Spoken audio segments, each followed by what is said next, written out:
got the EF, which doesn't have an engine in it. I've got the CRX, which runs, it's all good. There's one more car that I haven't spoken about much recently, and that is the EP3. And this is just being left down here for a while. So I'm going to try and resurrect it. It's very dirty and hasn't run in ages. So I'm going to just reposition the cars, move this out of the way, and see if I can get the EP3 started and moving.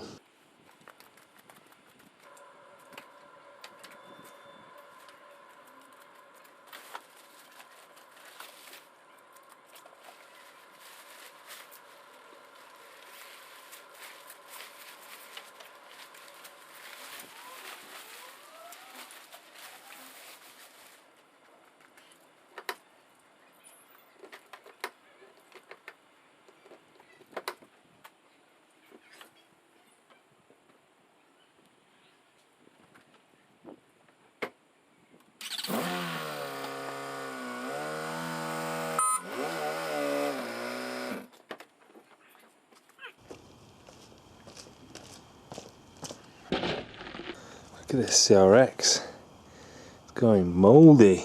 They aren't that bad. Look at that steering wheel. God, and the roof. Just goes to show it's damp around here. Seatbelt a bit. Oh God, cars don't like being left. Need to clear that steering wheel before I can even use this car. It's disgusting. This is what was coming off there, but it just all wiped off. Looks much nicer now. And the doors as well. Oh, that's disgusting. Now at least I can move this thing. Managed to get my trousers a bit, but can't have it all.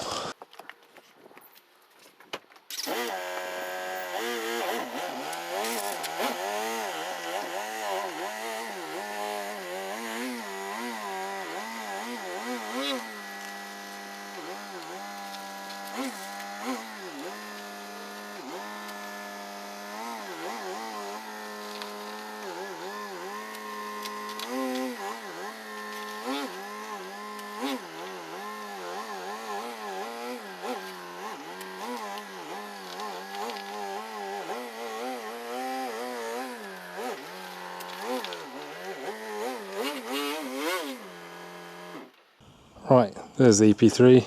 This is the battery I've charged up. So I have to squeeze down here. There. And this, I can tell you, is sick. It's so dirty. Right. Okay, let's see if we can squeeze in here. Pull the bonnet catch. Look at this. It's so sick. I've got these two. Look at that. Look at the mould. Look at that mould. See that? Oh. Tried some bicarb. Apparently that works. Don't know. And these two boxes as well. It's just disgusting, this car. Need to clean the whole interior. Anyway, let's see if I can get it started before anything else. So pull the bonnet catch. Let's open them up. And get the bonnet stay in. Right. Let's see if I can just hoik this over. Remember which round it is. Yeah. This way. That should be good enough just for now. Positive terminal on. Negative terminal also on. Seat it in there like so. And I'll just pop the bonnet catch where it needs to be. There. And pop that too. See if I can squeeze myself in here amongst all the crap. It's just sick. I'm gonna have to wipe that steering wheel as well. I can't even touch that. Just before I do anything, I really want to show you how sick this car is. Look at that. And look at that. So I'm just going to see if I can wipe, before I even sit down on this sicky thing, I'm going to see if I can wipe it over. And it's just disgusting. Let's see what I can do. And Andy's here. Hi. He's got a hoover. Right, let's see what we can do. Just hoovering it a bit has actually got rid of quite a bit of that, and I'm just going to wipe the steering wheel, then hopefully I can actually start to touch this thing. Right, first start. Ooh, fuel pump's going. Double din head unit's going. Yeah! It's gone.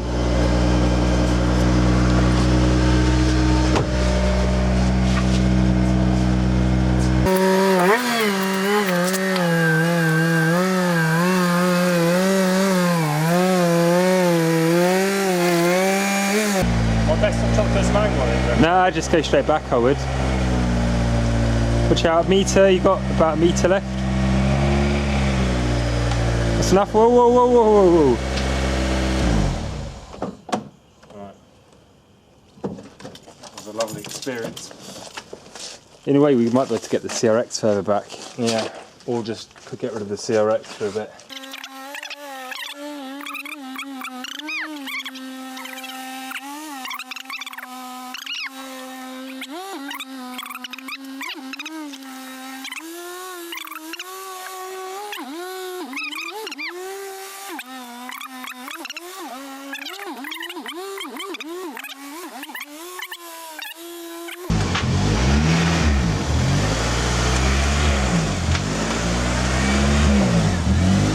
Why is he doing that?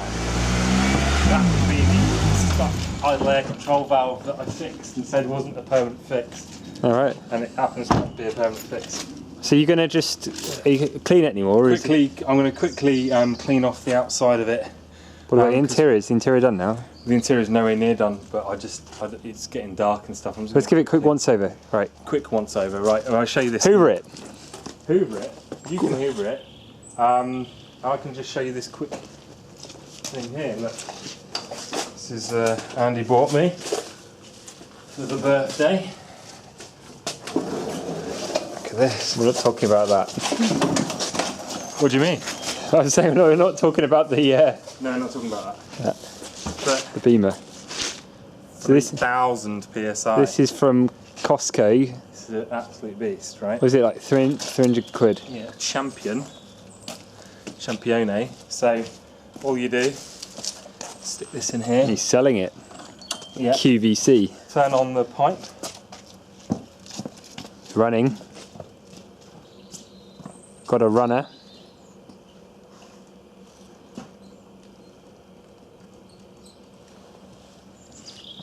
Champion power equipment, pressure washer, 3000 psi, 2.5 GPM. What's GPM, Paul? I don't really know, but I don't really care. Right, so turn that on there. So fuel on here. Get the choke on. It's got more fuel than your Audi.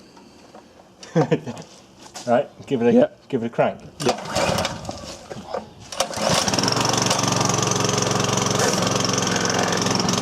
Go on. So, running a bit rough there, mate.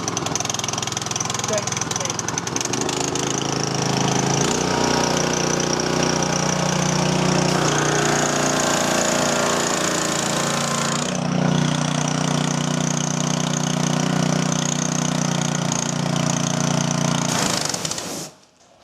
Too little choke. Do you have to have the exhaust pointing this way? If you install it, you just have to get rid of the pressure. We've done that. And then... You got the foamer on? You need to.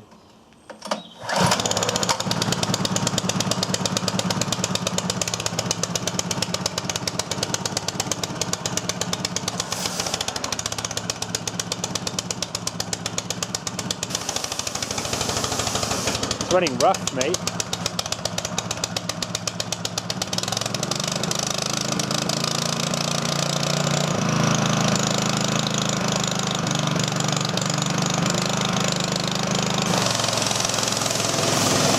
Get the leaves out of the way, mate.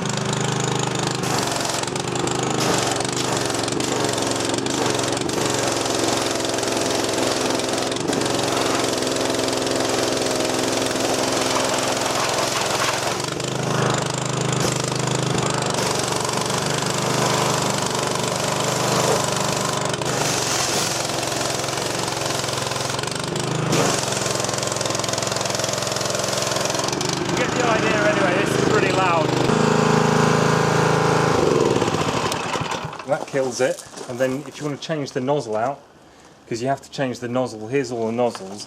This is like the least powerful one, and this will probably strip all the paint off it. So leaving it at 40 degrees, that's the width of the jet that comes out of it. So the more dissipated it is, the less energy is in it.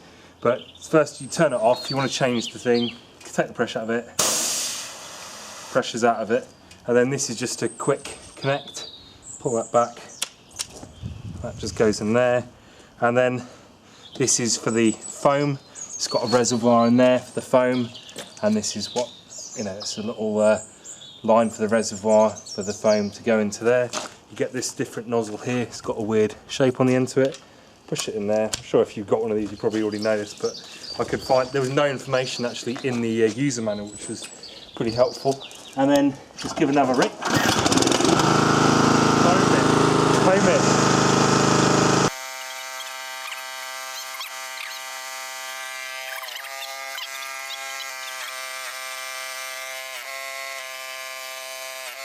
Stage 3, Mitt Romney. Now the thing about it is that this is probably the wrong way of detailing cars. I don't detail cars, I barely clean the car, so this is like as good as it gets, or as good as it's going to get for this piece of the car I've got here. And it's a nice little mitt I've got. Hand chamois. Scratching the nuts out of the whole thing, but it is actually clean. Whoa, whoa, whoa! Whoa, whoa, whoa! So yeah, go around the car and do that, and try to scratch the hell out of what's remaining of this paintwork. Mitt. But now I'm going to just take the pressure out. Pressure's gone. Otherwise, if you don't take the pressure up, one, it's going to surprise you, and two, if you stall it and you try and start the engine, then you're working against the pressure that's already been produced by the pump. So if you stall it, you want to take the pressure out just by holding the lever, and if you swap, you want to do that as well. Anyway, so back onto, I'll use the mitt, back onto the 40. I don't think you'd use anything else really. The other two probably be a bit harsh, unnecessary, and just start it up. So that's how she's looking at the moment. It's alright, not too bad. I've got some of this Ultra Alloy Wheel Cleaner.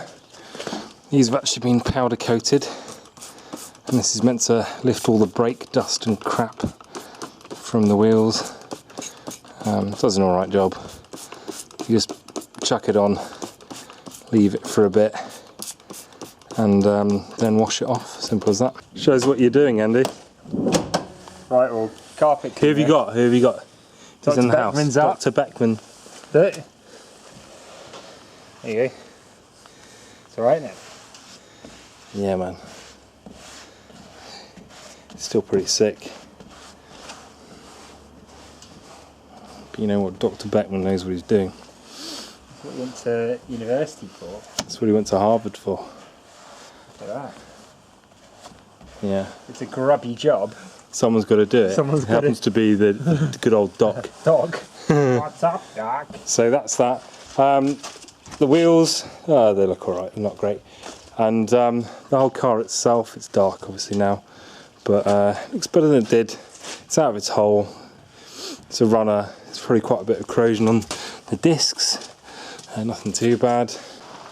Outside with the car again, you can see obviously it's looking a little bit cleaner than it was, but I've still got to hoover up in there, which I'm going to do, and I'm also back out with Dr. Beckman and see if I can just get any more mould off with this thing. So hoover up first, take all the crap out of it, and then I'm going to attack it with this. Right, we're getting somewhere, taking all that powder out of there.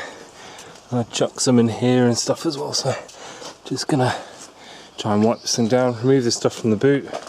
Just going to hoover out the boot, hoover the whole of the back of the seats, put the parcel shelf back in. We're getting somewhere. That looks okay for now. Don't do that. That looks okay for now. Shut that. And then I've taken a lot of the other stuff out of here, and now we've just got a bit of clean up to do on the interior here. Still got some mould and stuff like that. I'm just going to wipe as much as I can off. So if you remember what it was looking like before, it's looking a lot nicer now.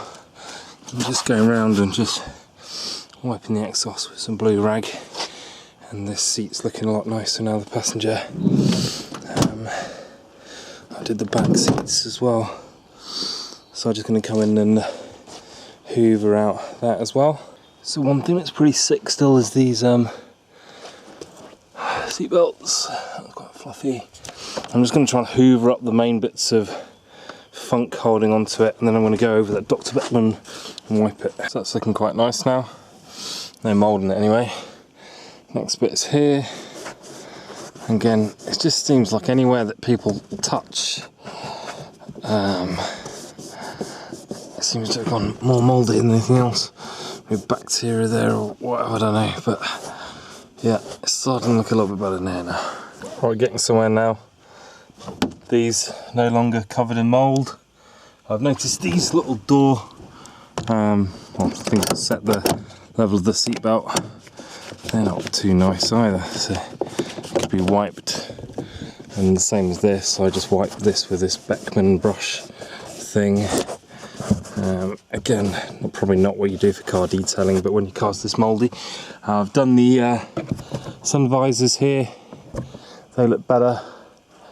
And now I just need to go through and finish doing this. So I started cleaning the cup holders out and this little slot and cubbies and stuff.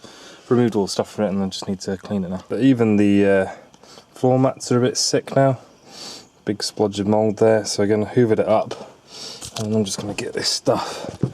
I'm going to try and work that crap out. And see what it looks like when I'm done. So I kind of wiped it over. Looks a lot better. I haven't even let it dry fully yet, but yeah, I'll see what that looks like when it's fully dry. But it's only got the mould off it. You can see I've used a lot of towels there. But inside it's dark now, sorry about that. But you can see it's a lot better than it was. Not A1. Still have to go around a few areas I might have missed. But looks a little bit more presentable than it did. And there you have it. It's not sick to sit in anymore. So the EP3 started up perfectly, but the idle began to hunt, and that's all to do with the idle air control valve.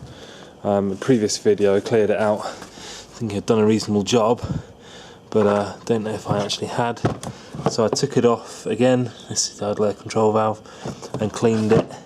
So it's these obviously two screws here and here actually on the body of it, and these two screws, and then you can go ahead and try and make sure it rotates. So that's all I did, and I'm going to put it back on. I should really buy another one, but this IACV unit is actually 200 quid. I don't really want to spend that at the moment, so I've just sorted it out for now. I can just bung it straight back on and see how it goes then. So that will happen pretty quick. Now, because I lost a bit of coolant in the whole deal, I can place a bit more coolant in there. We'll see if the engine starts and doesn't hunt anymore. Okay, moment of truth. Check it's not in gear, no surprises. Turn that down.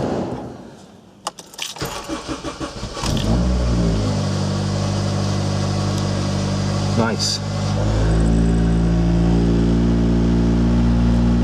So you can see I'm not getting the same issue I had before. Not that I really showed you that, but it seems like the idle air control valve is behaving itself.